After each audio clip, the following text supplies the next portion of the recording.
Hello, welcome back. Video 36 now, and this is mainly all about this Lancia engine that I bought. Keep calling it Lancia, it's Lancia. So yeah, the car, the Fiat 131, has been out on the road. Yes, it hasn't been more than about a mile up the road, but I took it out yesterday, and here's a lesson for you budding 131 owners out there.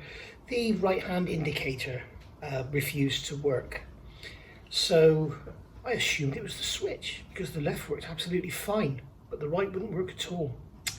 Hazard warning lights worked absolutely fine, so it must be the switch. So I took the steering wheel off, took all the cowling off, took the switch out, realised that the switch is actually not designed to be taken apart, so I didn't chance it, because I thought I'd rather have a car that I can drive around without a right-hand indicator than a car that I can't drive at all because I've got no column switches. So did all that, and then thought I'd just check these hazard lights again and put them on, but this time I actually went and looked at the lights rather than just looking at the dashboard flashing at me, and I realised that both the front and the rear indicator bulbs had poor connections on their earth around the bayonet. So I cleaned them up, and lo and behold, the right hand indicators worked. So I did all that work, removing the steering wheel, all of that, for nothing. So there we go, let that be a lesson to you. So yeah, I've gone round now, I've cleaned up all the earths on all the lights, and I've got some ACF 50 anti-corrosive electrical contact spray in there, so that should help keep the corrosion away. So there we go. So we've got fully functioning lights now, and a car that is 100% road legal. So I may well take it out for a spin later on, and I may well take you with me, we shall see, but that video won't be out today, I'm for sure. So yeah, this Lancia engine, I've now got it to the point where I've got the cam boxes off, and as I said to you before, what I wanted to do was basically get the plugs out and then use a compression tester or even my finger just to see if we've got compression, to check we don't have any bent valves. So sorry, a cough there. So still, it's bloody cold, it's really pissing me off, snotty nose and a sore throat. So yeah, moving on from there, I basically did all the checks as I normally do, check all the valve clearances before you strip it down and everything. And what was very strange was the exhaust cam number 4, the clearance was 0. That's strange, very strange. And then I noticed something, and I'll take you over and I'll show you. But if you remember what I was going to do, I was going to do a compression test and turn the engine over and see if we've got any bent valves or anything, because if somebody's turned the engine over with the broken cam belt, then they would have bent, at best bent a valve. So let's see what's happened. Okay, so here is said engine. Cam box is now removed. I'm going to go over to my book and I'm going to show you. Are we on the right side? No, we're on the wrong side. We're going to come over here. I'm going to go over to there. That's all for the Fiat engine. Lancia 2 litre IE. Number 4, 0 clearance. 16, 17, 18, 16, 17. They're all over the place. But hey ho. So that's what they are. But number 4, 0. Now, if you look over here, if you look at the engine, if you look along there, you can see that number 4 is sticking up a lot more. And the reason for that is because of this. You can see inside there, you can see a stem but no valve head, and I can see down into the cylinder there. So one of 3 things has happened. These lines, we'll talk about that in a minute. One of 3 things has happened here. Either this engine has dropped a valve and the owner couldn't afford to have it repaired, so he set fire to it and claimed on the insurance. Extremely doubtful. That just doesn't happen in this day and age. People get caught out too much. The second one is it dropped a valve, which is what caused the fire somehow. Extremely unlikely. The third one is, well, there's actually 4. The third one is somebody towed the vehicle after the fire was put out and it was still in gear. So it's turned the engine over and it's hit the valve and broken it off. And the fourth one is somebody's turned the engine over to see that it turns over and they've gone all the way around, and because the valve was so far down, it's managed to snap it off rather than just bend it. The fourth option is my preferred option, and it's also what I think has probably happened, because we can see in there doesn't appear to be any damage, and also we can see, if you look in there, if you look carefully, you can make out, you can see the other side. I'm not sure you can make it out in here, but you can see the valve on the other side, and that's not damaged at all. Now, if you've ever seen an engine that's dropped a valve, it causes an absolute, it's just a catastrophic mess. All the plugs are okay. They're all sort of pretty worn out, but none of them are particularly damaged. In fact, this is number 4 plug, because this is the one that had the tight thread. You can see that plug is untouched. So I'm hoping, I have a feeling that what's happened is somebody's turned it over after the engine's been taken out. So, or even before it was taken out, but it's been turned over with the cams. Which is a real shame, somebody's been in here before. Okay, there's a couple of reasons I know this. If you look at these inlet valves, here, see the tops of them, they're all nice and flat and fairly shiny. If you look at the exhaust valves, they're an absolute mess. Look at it, it's absolutely smashed to pieces. Now, there's no way that can happen in the engine, because it's got these are the caps that go on, and they've got a flat ground in the back that cannot possibly cause that sort of damage to the valves. There's no way on this earth. They've been hit with a hammer or something. You can see that edge of that one is like, so the valves need replacing anyway, so I'm not too worried about that. And as I say, I'm hoping and praying that the engine hasn't run with that valve head in there. I don't think it has. But as I told you, I was going to do a compression test. I put the compression tester in number 1, turned it over, and the engine kind of came to 10 degrees from top to center, dunk, went back the other way, 10 degrees the other way, dunk. And that's when I noticed in there was a valve head laying in the cylinder. So what we're going to do now is take the head off and see how bad the damage is. Now, the other thing is, I thought I'd check the torque on the head bolts. So what I did, I got my white marker and I made a line straight across like that, okay, and then put a dot to show which is the rear. And then I've gone round with the torque wrench set to 61 pounds-feet, and you can see how much they've all gone. Look at this one. That one's gone like over 90 degrees, but they've all gone about 45 degrees. Okay, so that's not good. The other thing I was thinking, this being a fairly late Lancia engine, this should have the stretch bolts, which should be a lot tighter than 61 pounds-feet. So we'll have a look at that as well. But yeah, it's turning into a bit of a mystery. I hope I haven't bought a pup. If the cylinder's all smashed to pieces, then the block is scrap. If the head's smashed to pieces, the head is scrap. Basically, I've wasted money. But I should have a half decent crank out of it anyway. And the sump's useless because it's a Lancia sump. We shall see. So let's get this head off and see what we find inside. Well guys, the plot thickens. I've undone these bolts so they're all like this, is just like finger tight, and as you can see, taking them, that's where they were, so taking them to 61 pounds-feet is roughly 180 degrees. Now if you have stretch bolts, you go 14 pounds-feet, which is just a little tiny bit, and then I'm going backwards because I can't tighten with fingers obviously, and then you go like 30 degrees, and then you go 90, so it's a lot more than the 61 pounds-feet. It's 180, 210 degrees, probably about 220 degrees from where it is now. Well, from there, it would go one full turn plus a bit. Whereas with the 61 pounds-feet, it's just 180 degrees. So it does go a bit tighter, but that's only if you've got stretch bolts. And in this engine, we have, I'll take this one out. We have stretch bolts. You can see here, very long thread. We've got some lovely corrosion on there as well. Very long thread. So these are the later type stretch bolts. So they should have been a lot tighter than 61 pounds-feet, and they weren't even that. They were, I mean, they were here, and 61. Well, sorry, they were like that. How I painted them, and then 61 pounds-feet took it to that. So they were probably only about 45, 50 pounds-feet. So it just shows whoever's been in here didn't have a clue what they were doing. And it's been confirmed to me by a Lancia enthusiast, sorry, Peter, that bodge on that upper water rail, that thing over that, was an absolute bodge.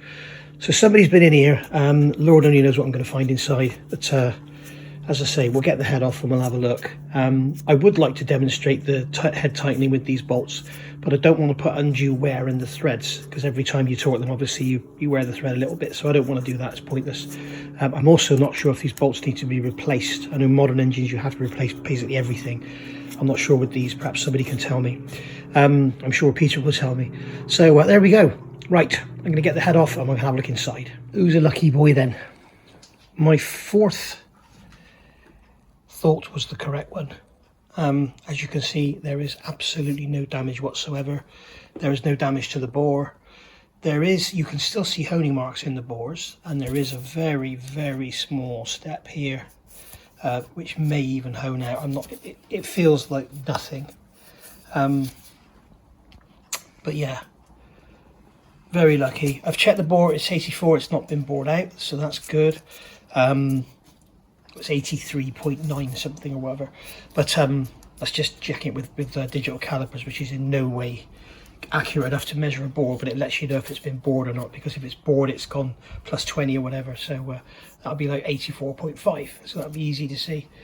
So yeah, looking good. Flat pistons, which is not something I was expecting. On the cylinder head front, everything is good. You can see here is the valve that's been snapped off, and you can see also how it's snapped off. Very, very weird. Incredibly weird.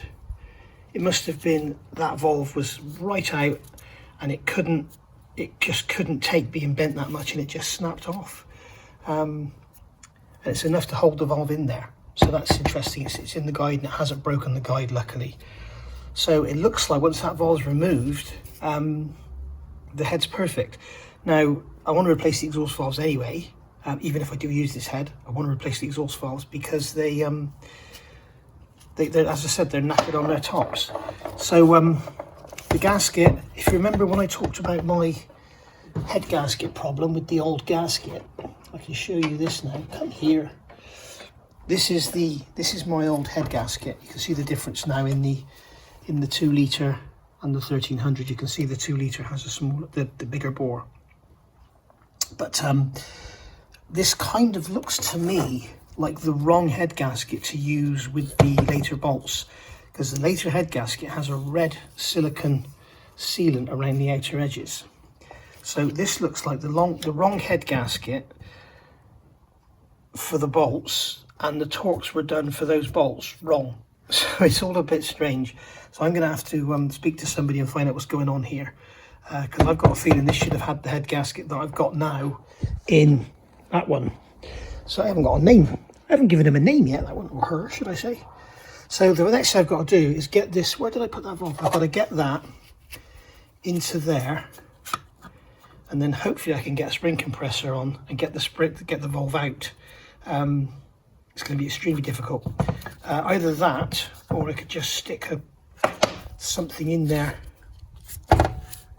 Actually, I'm looking at this. Has this head been ported? It's extremely smooth in here. Is this a big valve head? Let me measure these valves a bit. Hang on. No, the valves are standard size, 42.5, 36 point something. It's always a rough measurement on valves. You can see how it's sitting on that spring where it's rocking.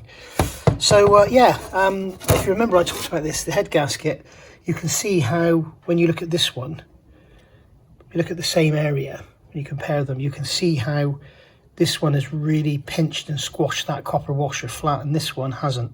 You can see there's hardly any indentation whatsoever. So there we go. So that's what I was talking about. That's where that, so new old stock perishable items, don't touch them. You know, new old stock pistons or new old stock com rods or crank or whatever, absolutely fine. But when it comes to things like gaskets, seals, anything rubber, you know, miss the new old stock, because it perishes. It has a life. Somebody was talking, what's their name? The Car Edition, I think they're called on YouTube. They've just done a service on a 1985 Escort van, and the guy there, I think he's Polish, great guy he is, love watching his videos, and he's given us, and the owner of the van gave him a cam belt from the original days, and he said, like, no, I'm not using that because, you know, it's a perishable item, so he bought a new one. Don't use new old stock perishable items, basically. So there we go. So that head gasket can go in the bin. I can't believe it hasn't blown or leaked or anything with it having such a small torque. It's also been running without any antifreeze for a while by the look of it, so that's not good. Remember with these engines, guys, the cylinder head bolts go into a threaded hole in the block, which is part of the water jacket, except for the back two. So remember, if you're not running antifreeze, you're rotting your block, you're rotting your threads as well. And if you rot the end of your head bolts, when you take them out, you'll strip the threads. So bear that in mind. But it's not too bad. But there is sludge in the bottom of the water jacket down here. But that'll all get pressure washed out. I've got some engine cleaner coming. So I'm going to get it down to a block and then clean it and give it a good wash. And then wrap it up in blankets, I suppose, for the winter. But let's carry on and get the rest of it stripped to see what it looks like in the bottom end. Okay, just as intro, I thought I'm going to get this bloody valve out. I want to get this valve out. So all I did, I got a piece of this, I think it's 30mm diameter aluminium, put that in the port, and then use the valve spring compressor against that. So that's that all out. Those collets came out a lot easier than they did out of the 1367 engine, I can assure you. By the way, I meant to say about the Fiat, I found in the dashboard, you can see it now, you can't. It's locked. In the dashboard there's some bits of paper, and there's a label in there for 2014 saying a new cam belt was fitted, and at the time the mileage was 42,380 kilometers, and the car has now got 42,450 kilometers, so it's done like 70 kilometers in 10 years. So there we go. It was even less than that. I think it might have been 30 kilometers or something in 10 years. But anyway, I thought that it last ran in 2018. But obviously there's an MOT missing because we don't have an MOT for that period. So there we go. Right. I'm going to get this off. One thing to learn if you are new to this hobby, if you want to call it a hobby, especially when you see the tops of the valves damaged like this one is, just run around there with a file or a stone just to clean up that absolute top edge, because if it's been hit downwards with a hammer, it will have actually put a chamfer on it, and it will be sticking out as well as down, sorry. So you want to, otherwise when you put it through, at best you'll ruin your valve guide stem seals, which you're going to replace anyway. At worst you'll score the valve guide. So you have been warned. Okay, so that's out of there. Whoever did this made a real mess at the end of these valves. I ended up having to get a grinder out and grinding the end of that stem. I used a file and a stone and it still wouldn't go through. So yeah, real mess. So I mean, these exhaust valves are pretty much scrap anyway, I think. The other thing I've looked at is if it's hit this valve enough to break it off, it's going to have hit one of the inlet valves as well. And I've had a look and it's probably number 3. So if we turn the head around, here's number 3 here. And there's no real witness of it hitting the piston. If anything, there's more of a witness on this one. There's like a line there. So what I'll have to do is get all the valves, because the inlet valves look very nice indeed. When we look down in there, they look very nice indeed. So we'll get them in the lathe and plot them up. I think I'm going to replace the exhaust valves anyway because of the mess of these heads. And when you actually look at the surface now close up, you can see it's really chewed up. So I've got a feeling, I've got a funny feeling, because I've just gone around with my little rubbishy old spring compressor here, and all of these released really easy, just with a very gentle tap. So I've got a feeling this engine was rebuilt not that long before it caught fire, or the head at least, quite possibly, because the head came off easily, the gasket came off easily. You know, with the other engine, it was really tough to get the head off. And also the fact that the head gasket hasn't blown with those bolts only at 50 odd pounds-feet, you know, it may not have been running very long. And also when you look at those inlet valves, how clean they are. So I'm wondering if this has all been rebuilt, and then when they rebuilt it all with the fuel lines and the electronic injection and everything, I'm wondering if they got something a bit wrong, maybe a bare wire they didn't notice, and that's what caused the fire. I don't know. So that's just total presumption on my part, but somebody's definitely been in here, somebody's definitely messed those springs up, those valves up, and yeah, we'll go from there. But looking at all of this, I mean, when you look at when you look at where that missing valve is, you can see the seat doesn't look that clever, but they don't actually. Once they've been running for 10 minutes, they do look a bit discoloured. So anyway, let's get the rest of this engine apart and see what the bottom end's like, and then we'll call it a day. All right, so there's the sump off. Now, this sump had been put on with the original gasket and also some silicone, so it was really welded on.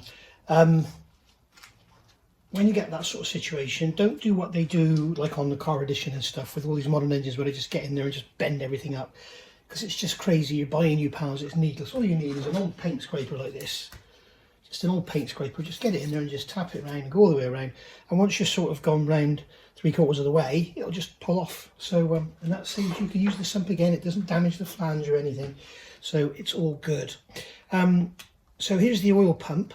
Now obviously this is of no use to me whatsoever because it's a Lancia pump. It does have some bits and pieces in there, but there's also some bits and pieces in the bottom of the sump you can see there, which isn't that good, but not to worry. Some of it could be broken, burnt gasket material. So the edge of the gasket here was burnt obviously around the front, but the inside of it was absolutely fine. So we've got some bits and pieces in there. So first thing I do is get the oil pump off. This is absolutely filthy, this engine. It just shows you, doesn't it, how, you know, like I've said in previous videos about how the you know, that Italian car that came from Italy, it's just so nice the way it's sort of preserved itself, and it's been very well looked after because the Italians do love their cars, as we all know. And you know, that engine was quite clean, very clean in comparison to this.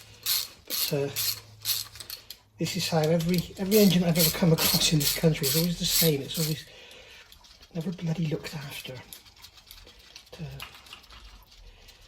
Anyway, so there's the oil pump bolts. I'm not going to bother recording them because I won't be reusing them, I don't think, but they're absolutely dripping wet. So I think what I'll do, what can I do with these? I think I'll stick them down there for now and let them drain off. Absolutely, every time you touch something you've got to clean your hands. So that's off. So now we'll get these two bolts out here. These are for the dipstick tube. Not for the dipstick tube, sorry, the breather. I was called the dipstick tube. It's actually the breather.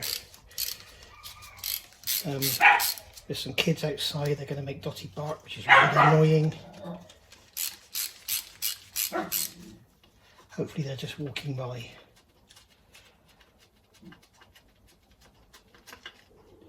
Sometimes they just stick around.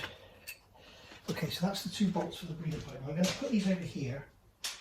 I'm going to wipe them down later because obviously my hands are so dirty. So there's the breather tube. So this is what allows the oil to run back down from the breather into the bottom of the sump.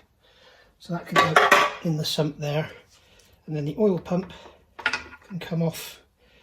We've got an O-ring there rather than a gasket. So that's good. So you can see we've got quite a lot of oil in here. So that can also sit in the sump and drain itself off. So there we go. You can see how dirty my hands are straight away. Where's my paint scraper? I'm going to get this O-ring off. Blimey, that is on there. Wow. Okay, so that could go in the bin. Right. Let's give this a quick wipe over just to get the serious excesses off. And the object here to finish up this video is to have a look at the bearing shells and see what they're like. So let's have a look at a big end. So this one here, because it's right in front of our face. Oh, I need a slim socket to get down the side of there. I'm going to have to use a 3/8, I think. What have we got here? There's a bar. There's a 15mm socket. Will that get on there? Yes. The only trouble is now I don't have a long bar. Oh, blimey. Hang on a minute. What have we got here? Yes, I've got a 1/2 inch to 3/8 converter. So that will convert our 1/2 inch drive to 3/8 drive. Blimey, they're tight. Bloody hell. Oh, I'm sure they're over tightened. I think they're supposed to be about 55 pounds-feet on these. These are the 10mm threads. On the little 1300 it's a 9mm thread, so these are tighter. Just notice a quick puddle of oil down there. So we'll pop these nuts off. Remember guys, always put the nuts the way they came off on the block like that. Then we can lift the cap off. Oh yes. Oh yes indeedy.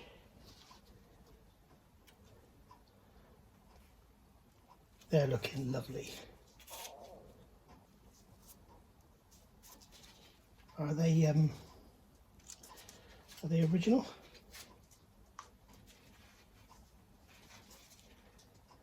They are.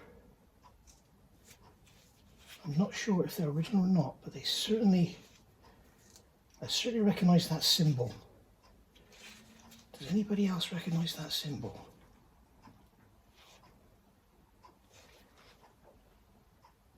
VP, I can't think what there was a bearing company that started with a V, I think, that were like the best of bearings.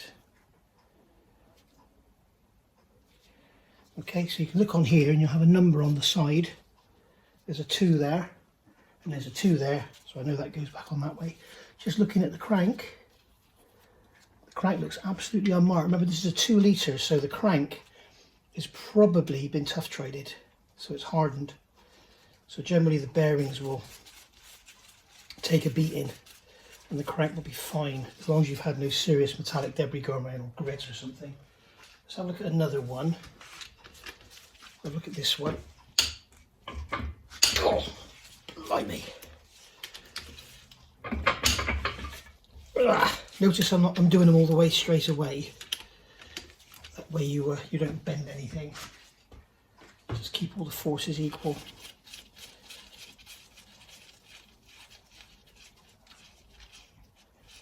So put that nut there. Put that nut there.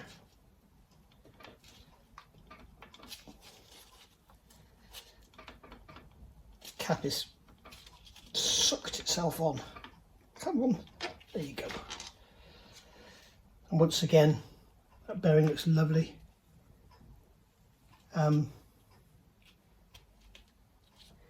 It's got water in it, condensation or water from the fire being put out. But that doesn't matter. It only matters if you're not rebuilding the engine. But as this is going to be rebuilt, I don't care about a drop of water because it won't hurt anything, as long as there's oil in there as well. Okay, so that's looking good. So our big ends look great. I'm just going to give those a little nip down. By no means torquing them up at all, I'm just giving them a nip down. Right, so clean my hands. Let's have a look at a main. Let's look at that one.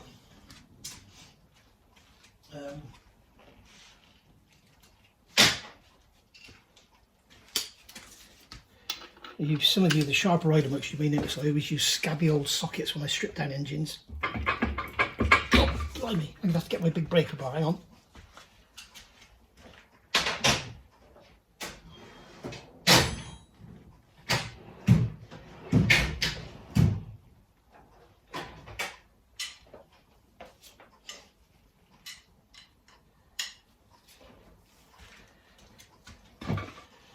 Let's have a look.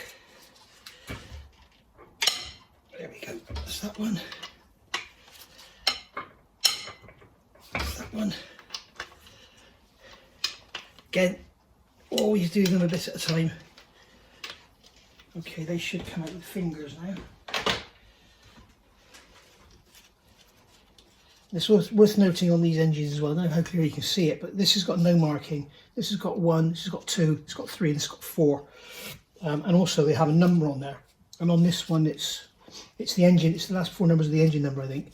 And basically you've got 0, 1, 2, 3, 4, so that's 1, 2, 3, 4, 5. There is actually a build going on at the moment of a Lancia Delta 16 valve engine, and the guy has marked them 1, 2, 3, 4, 5, and they've already got these markings on them. Which is fine, you know, if that's what you want to do, that's fine. But yeah, it's worth noting that put those bolts in there. Actually, I'm going to put one there and one there. I know which side came from where then. So that's just going to rock out of there. Oh, look. Glorious, beautiful. Yeah, so we can pretty much assume, it's not always best to assume things like this, but we can pretty much assume if we check 2 bearings,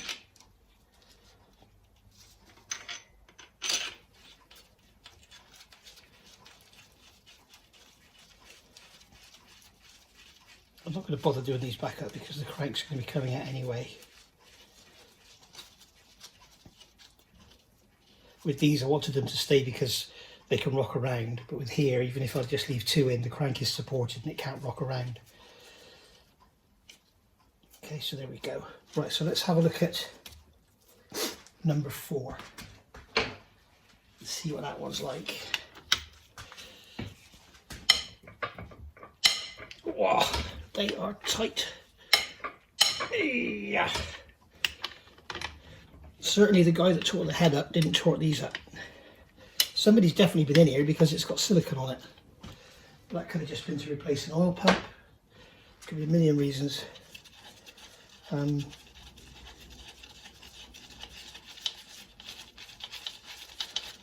other thing we'll do here now is look at the bearing manufacturer, because these were bright metal and those others were dull.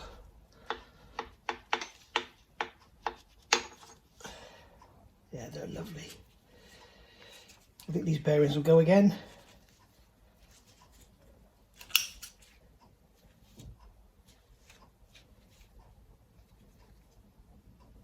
Yeah, you see these are genuine Fiat. They've got Fiat written on them. See there. So maybe it's had new big ends and they've used those VP bearings. I can't remember the name of the company.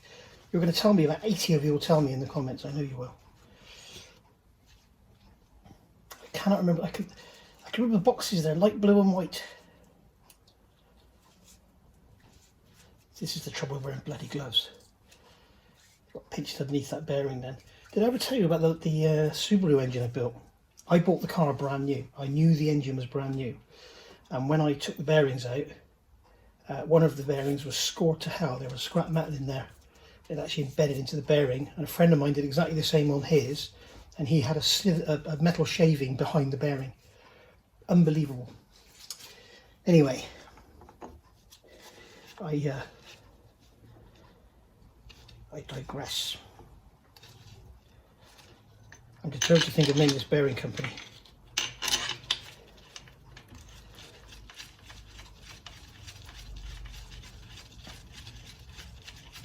I think that's what this got into big ends, and if they're the they do a tri-metal one, which is steel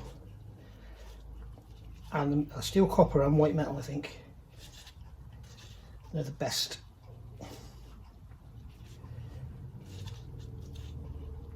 There we go. So that's in, just like that. So happy with that. That's a bit weird. Those 2 centre bolts are different. Why is that?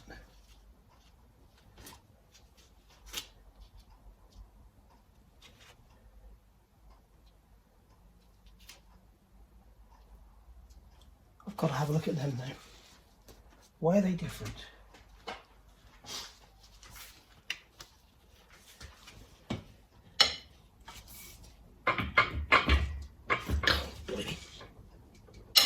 Oh, dear, dear, dear. Somebody Lancia experts, can you tell me why are they different, please? Are they supposed to be different? Is it a bodge? Am I going to find the threads all ripped out? They appear to be stretch bolts the way they feel.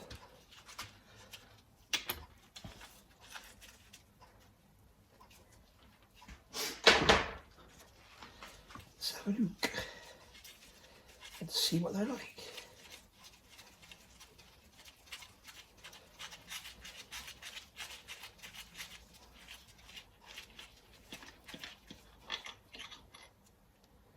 Oh wow!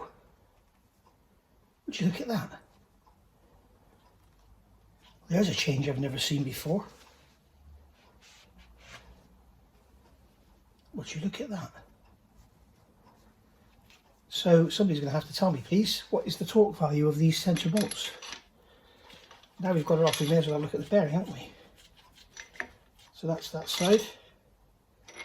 That's that side.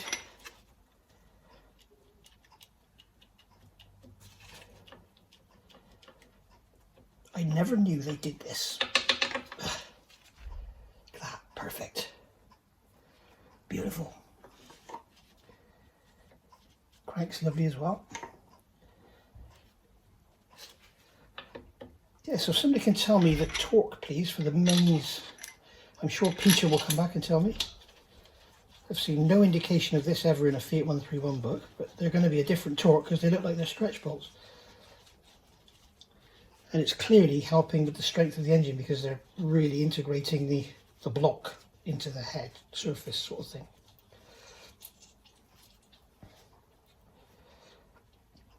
Not like Rover did with the K-Series engine. They had the fantastic idea. They used the head bolts as the bottom end. So basically when you undid the head bolts, the bottom end fell apart. Great. And somebody there also had the idea to use plastic head studs, head dowels, which is a fantastic idea. Some of these engineering decisions that people make, it's like the wet belt. Whoever thought of putting a bloody rubber belt inside an engine? I mean, why would you do it? And now everybody's doing it. It's absolutely ridiculous. So these are the oil pump bolts. So you can go back in there. As I say, later on when I'm all cleaned up, I'll measure everything up and write it in the book, as I always do. Okay, so there we go. That has been video 36, and you have seen the innards of my new engine. And there it is. Lovely, isn't it? I'll tell you what, it's turned out a lot better than I thought it would. I was expecting at least to find some debris in the oil or something, scoring a bearing. I mean, it looks like this bottom end will go back together just like the last one did, with no new parts at all. Some of you will be going, oh my God, you can't do that. Well, I can assure you that these bearings, if they've got no marks on them, they've never been in contact with anything. So what is the point in replacing them?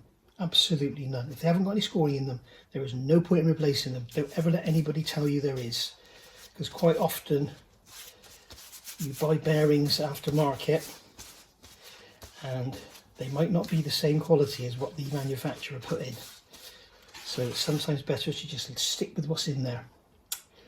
And there you go. Right, so obviously we'll do all the usual. We'll take the big ends out, we'll take the pistons out, we'll check the crank spins freely so we know it's not bent or anything. Obviously I'll pull these bolts down again, check the crank spins freely, and then go from there.